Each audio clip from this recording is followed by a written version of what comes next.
twin cam, quad cam, variable cam, no cam.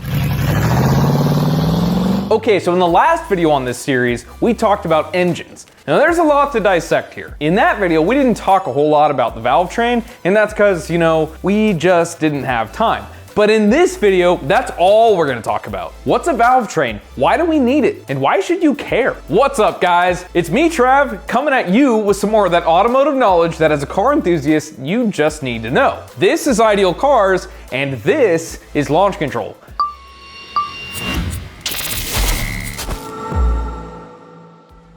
If you haven't already watched the video we did on engines, go check it out here. This video will make a lot more sense if you've already got what we covered in that video already digested. So what's a Valvetrain? Really, it's just a name for a group of parts that make up the system that controls how we get air in and out of the combustion chamber. And it really all comes down to this little beauty right here. This is a valve. Well, technically it's a very badly damaged valve due to a broken timing belt, but we'll talk about interference engines another time.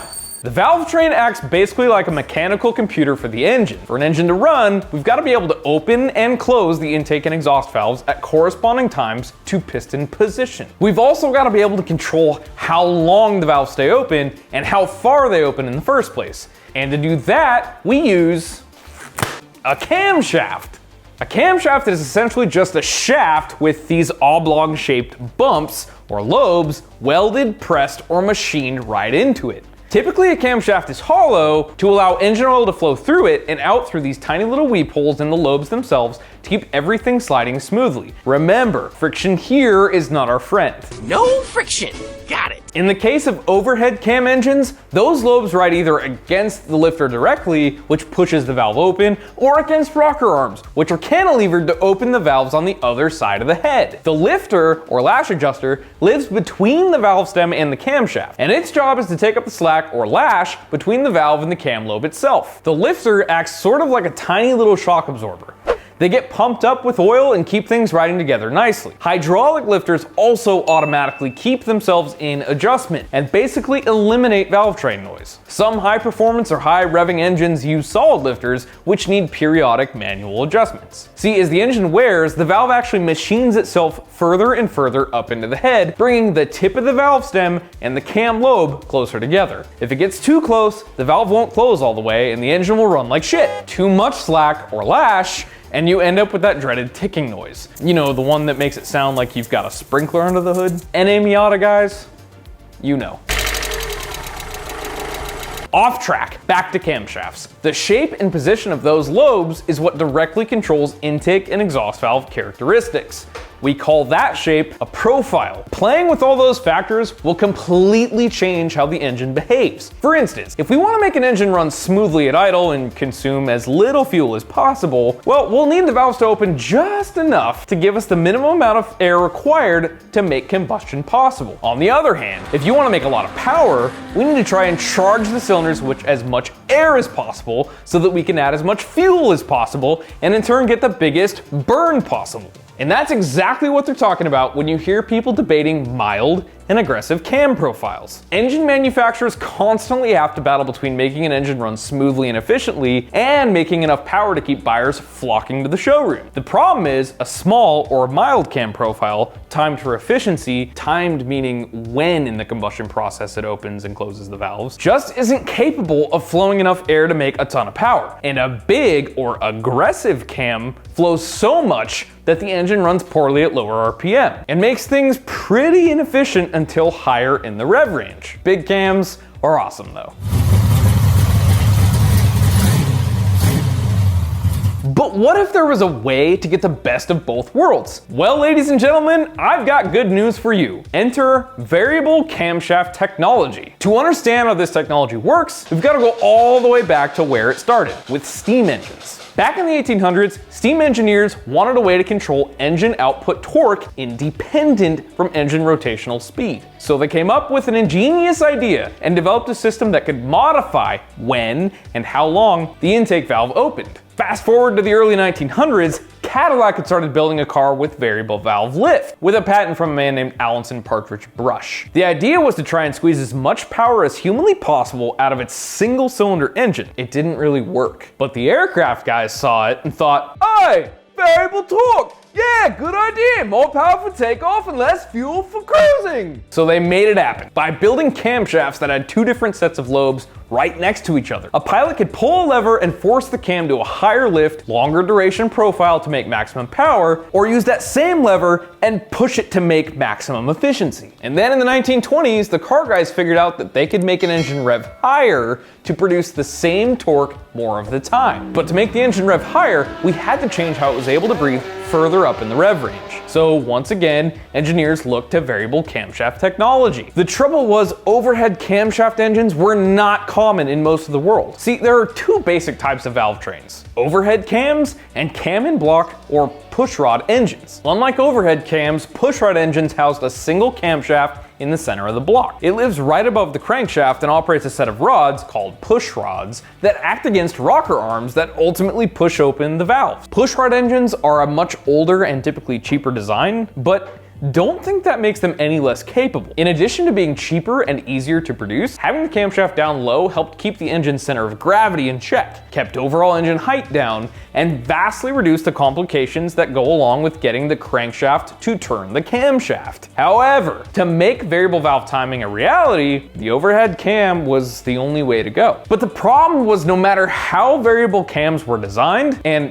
trust me, they tried all sorts of combinations. Sliding cams, oscillating cams, different hydraulics, and even more than one camshaft per row of valves. It was just too darn expensive for the everyman's car. Porsche, Nissan, Vauxhall, Fiat, and even Alfa Romeo kept tweaking the design and trying different ways to bring this technology mass market, with some success. But it wasn't until this little car company from Japan called Honda put their design in the ring to go to battle for bringing variable valve timing to the people. The VTEC movement was born. No longer did you have to choose between high efficiency and high performance. Suddenly, you could buy an affordable, well-made commuter car with a Jekyll and Hyde personality lurking underneath. On one hand, docile, friendly, and unassuming. And on the other, a screaming 8,500 RPM racer, just begging you to push the go pedal further.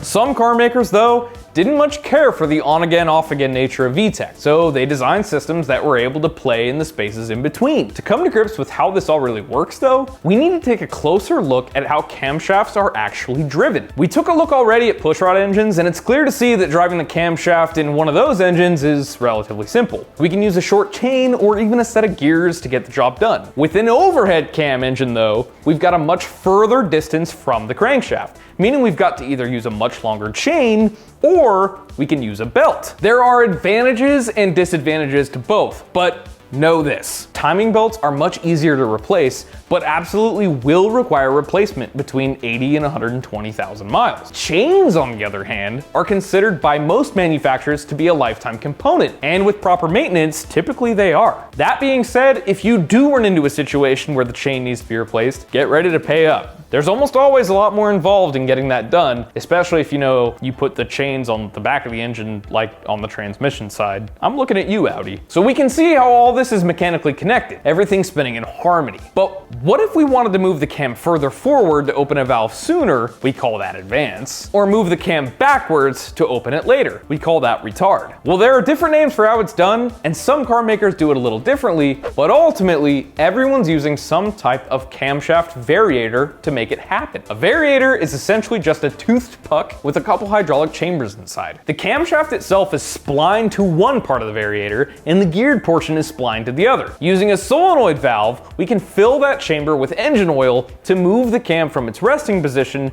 to any desired angle we want, within its mechanical limit. As far as how we know where we want the camshaft to be, and then ultimately know that it actually got there, well, we'll get into that in a future video where I'm talking all about engine management and, more importantly, tuning. You won't want to miss that one. So hit the subscribe button and make sure to hit that notification bell so you don't miss out.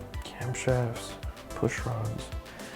Variable lift. So with variable valve timing, we can change when the valves open and close, but how the heck do we control how much and for how long they stay open? Again, there are more than a few ways to get it done, but ultimately, you need to change how the camshaft interacts with the valve. With VTEC, which, by the way, is an acronym for Variable Valve Timing and Lift Electronic Control. Seems like they missed a couple letters, but I guess VTEC doesn't quite roll off the tongue quite as nice. You've got 3 lobes for every 2 valves. The rocker arm for the higher lift lobe in the center gets locked to the other rocker arms with a pin controlled by hydraulic pressure, which in turn makes the valves open further and longer when the engine control module commands it. And that's around 1600 RPM for the B16 engine platform. Or the other way it can happen is to have 2 separate lobes for each valve, then slide them back and forth along the camshaft itself to determine which lift angle you want, or using a geared, oblong-shaped disc to dynamically and infinitely change valve lift and duration, splined to an electric motor that the engine control module controls.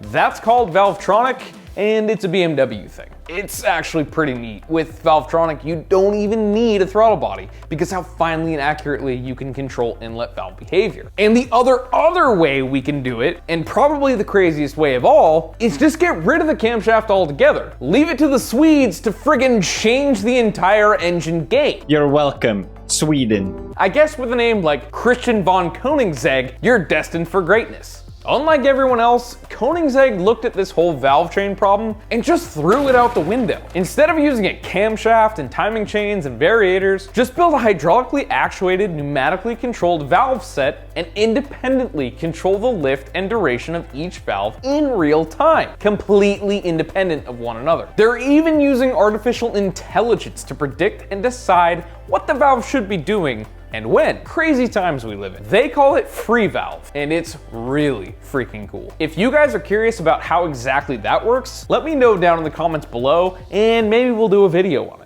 Well, there you have it, guys. That's Valvetrains, the mechanical computer inside your engine. I hope you guys liked this video, because I sure enjoyed making it. Go check out some of the other videos in this series that explore how stuff works. We're gonna get at least one of these out every single week, so if there's something we haven't covered yet that you wanna see, please let me know down in the comments, and maybe we'll get it coming down the pipeline. Thank you so much for watching. I'll see you guys next week.